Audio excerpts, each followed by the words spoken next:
Hi everybody, welcome back. Let me get you caught up what I've been up to. I've been working on bearings and checking play in other bearings.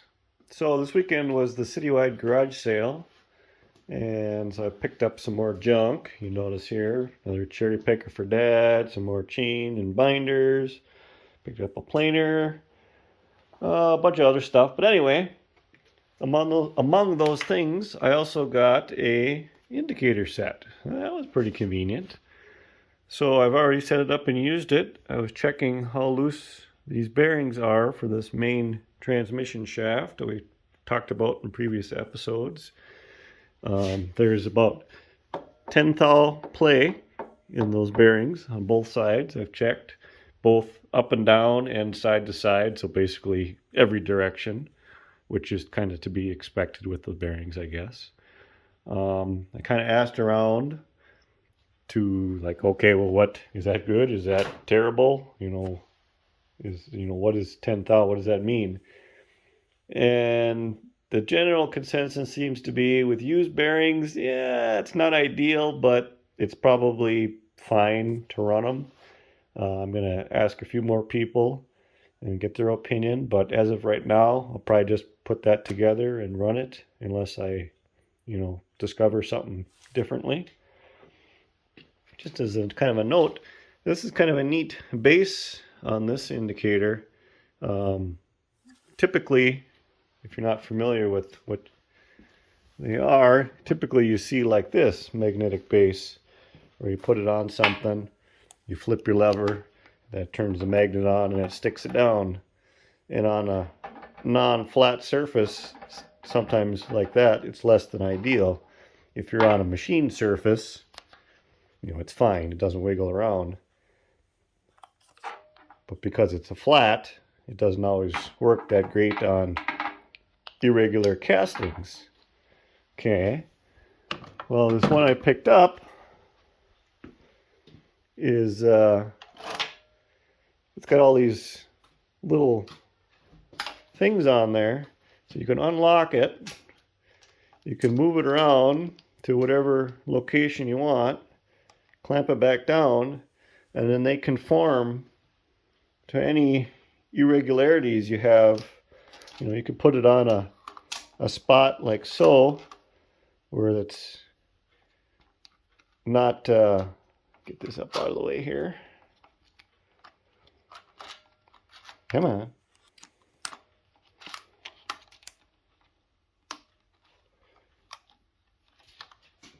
Come on. Fine, I'll just take it off. Be like that. You can put it on an irregular surface, lock it back down, and it's good and solid on all those irregularities. Kind of a neat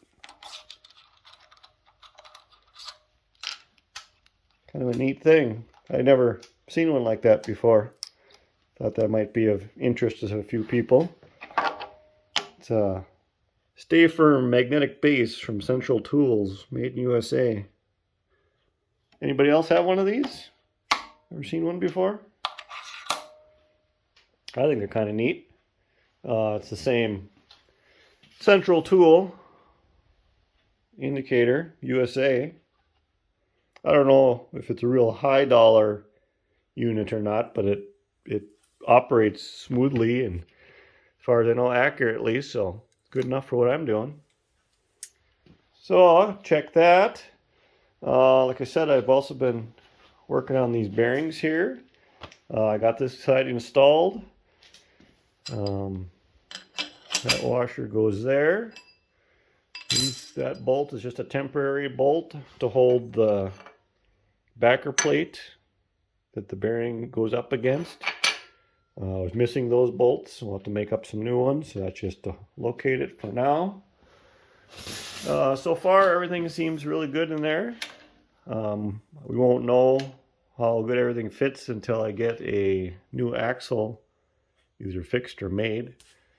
What I might do for now is clean up that axle, put it in here in a spot that is not worn, because the whole thing obviously should not be worn. It should only be worn where it was running on the bearings and where the wheels were on the outside here. So if I put it on a center section, it should give me some indication how tight a new bearing should be. And then from that information, I can judge how bad those original transmission bearings are, if you follow my logic there. So these are the new bearings, new old stock Hyatt, original Hyatt bearings, made in USA. Brand new, just old stock. The bearing and outer race, they have the same numbers as the original, 4572 and 7780, which matches the original bearings and races, 4572 and 7780. Same exact thing. Very good there. I've mentioned back in the 612 restoration, this is the same supplier of these Hyatt roller bearings that I used back for the fan hub of the 612 restoration. That's where I discovered this source. Because a lot of people were telling me that Hyatt bearings are obsolete, you ain't going to find them anywhere. Well, I happened to run into this source, this guy, and it's awesome. I'm not sponsored by him or any affiliation or anything like that. But like I've said before, if I have a good source for information or parts or whatever, I'm more than willing to share that, to give it that thumbs up of approval, attaboy, here's a good source type of thing. So when I emailed him, I kind of asked him, like, what's a blurb of what I should say about the company. So I'm happy to spread the information along. And James, or Jim, he goes by, emailed me. He says, it's truly incredible that Hyatt roller bearings are still available after being defunct for over 40 years. The bearings I ship to you are original Hyatt. I believe Hyatt stopped production in the early 1980s. I try my very best to ship clients Hyatt roller bearings. If not available, then I go for RBC, Rollway, and BCA brands, all made in the USA. Then we go with Balzer, a German brand. And after that, it will likely have to be Chinese, if they can't source them, one of those other companies. Our corporate name is Vintage Motion Incorporated. They sell bearings, seals, high-end graphite and acrylic water pump packings for vintage equipment, among many other items. They manufacture felt seals for all the older vehicles that were not designed with the newer rubber, silicone, and nitrate seals used on vehicles built since the 1940s. We ship all over the world and buy bearings from all over the world to maintain our stock of the hard to locate Hyatt type roller bearings in inner and outer races. So yeah, like I said, his name is Jim. I'll put a link to his website and contact info in the description of my video here down below, so you can find it there. But if you want to just search, his company is Ensign, I think is how you pronounce it, bearing company, a veteran-owned business. He's in Elk Rapids, Michigan. He's the sales manager. But like I said, the corporate name of the big company is Vintage Motion Inc. So you could probably find stuff that way as well. Like I said, I'll put a link in the description if anybody's interested. And you can always tell them that I sent you there. Like I said, no affiliation or anything, but it's always kind of neat to know where people are getting recommendations from. Like I said, they got great customer service, and I email them. A lot of times I'll email them like in the evenings or the weekends, because that's when I have time to work on my stuff here, right? Because it's just a hobby. There's no hurry, so I'll send them an email when I'm thinking about stuff, not expecting an immediate reply or anything like that. I just, whenever he can get back to me, it's fine. And a lot of times he'll email me back like on the weekends and stuff too. It's like I'm not even expecting that. So like very good customer service. Very impressed there. Very quick responses and very helpful with answering any and all questions I've ever had. Kind of goes, one of those companies that goes way above and beyond. Something you don't find these days. So like I said, I'm happy to give them a thumbs up. Thanks again, Jim, if you're watching this. I really appreciate going above and beyond to help me with these. I know there'll be people curious to know what these cost. Typically, I don't share the costs of stuff with my restoration just because, well, pretty much that none of the stuff is cheap, and if you're in this hobby, that if you want to play with rare stuff, you got to pay for rare stuff. But in this case, I'll share just because I know there'll be probably a lot of questions wondering how expensive this stuff is. And, it's rare, so it's going to be expensive. The both bearings in both races and shipping to my door here were just a little under $350 for everything. So yeah, it's not cheap, but there again, where else are you going to find NOS Hyatt roller bearings that have been obsolete for decades? I'm just tickled pink just to be able to find them, even if they are a little on the expensive side. I'm not going to complain one bit about that. Just the fact that there's still a source for this stuff is amazing in my mind. So yeah, check them out if you're looking for Hyatt roller bearings or those other things, like I said, seals and gaskets and that type of thing. Felt I might pick their brain on some of my other like felt gaskets and seals and things as we progress to see what they can do there. Typically I just make my own, but it might be worth a shot just to see if they can make them cheaper and easier than what I can make them. I might just order some of the stuff. So yeah, I got this side in.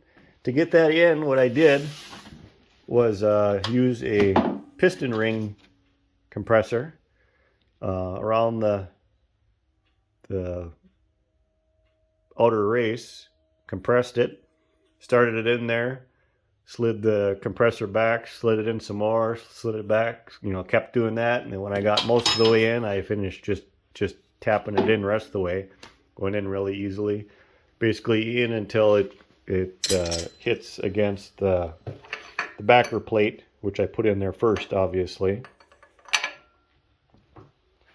So that went all very smoothly. So now that I got this side in, I will do that side.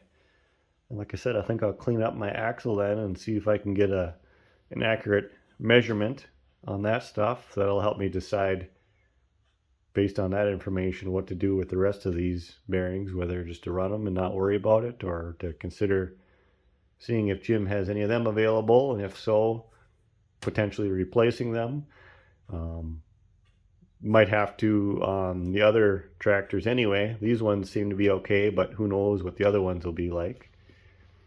I was actually just video chatting with Dad here a few minutes ago, and he was out in the barn trying to disassemble a little bit more of the Michigan parts tractor, specifically kind of transmission stuff. And he says it's a mess. There is just a layer of basically dirt and what was a little bit left of a little bit of oil. So oily dirt basically in the bottom of the transmission. So he's going to have to get like the shop vac out there and try to vacuum out, most of what's in there just to be able to see what you're working on. Nothing in the transmission turns. Everything is locked up solid. Like you can't even wiggle the belt pulley, anything. It's all just completely seized. So I'm sure all the bearings are completely junk in that transmission. We're still hoping that maybe like that reverse idler and a few of the other parts, gears and whatnot, might be salvageable. But at this point, we're not holding our breath at all.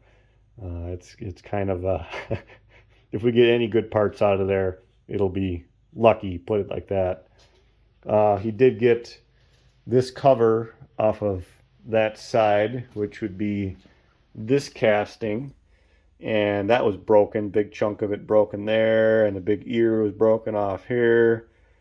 We're speculating, because we're not sure how that would have even gotten broken. We're speculating it probably got full of water and froze and broke, because I don't know how else that would have really broke, because there's really no other stress on that. All that's doing is keeping that bearing located in the housing.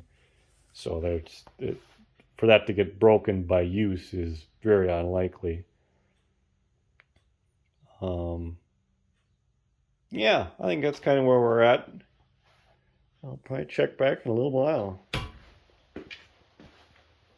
Okay, I got the backer plate in there with the bolt locating it. I got my piston ring compressor on my bearing.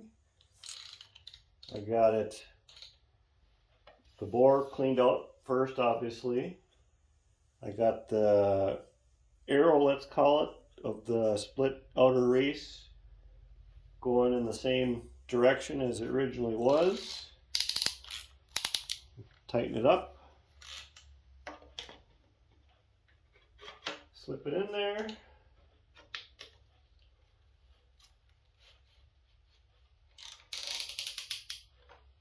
And just continue working it in there.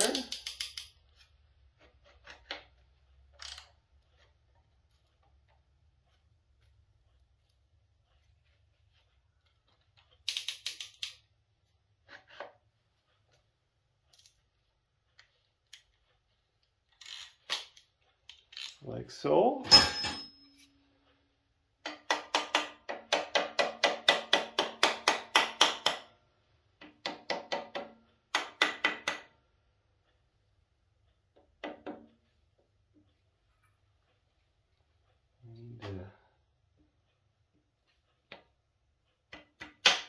There. Just like that.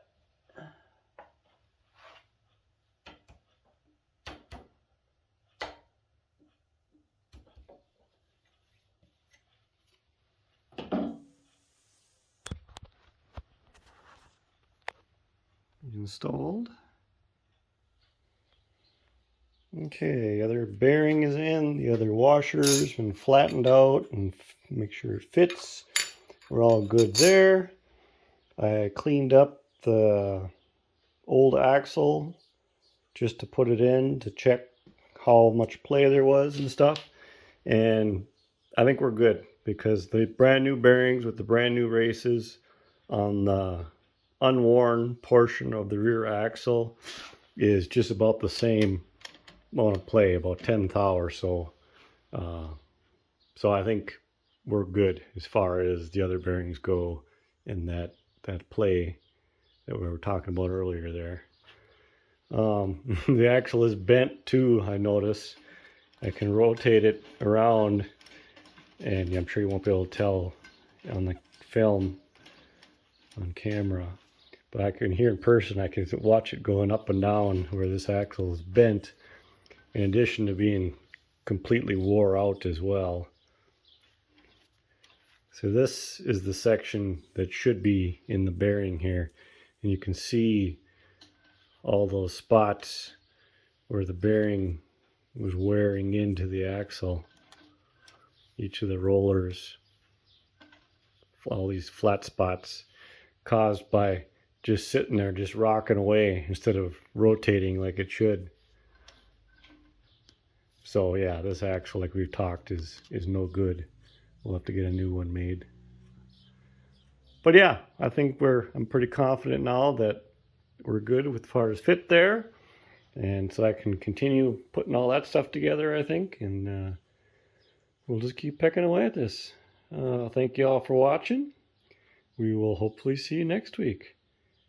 See ya.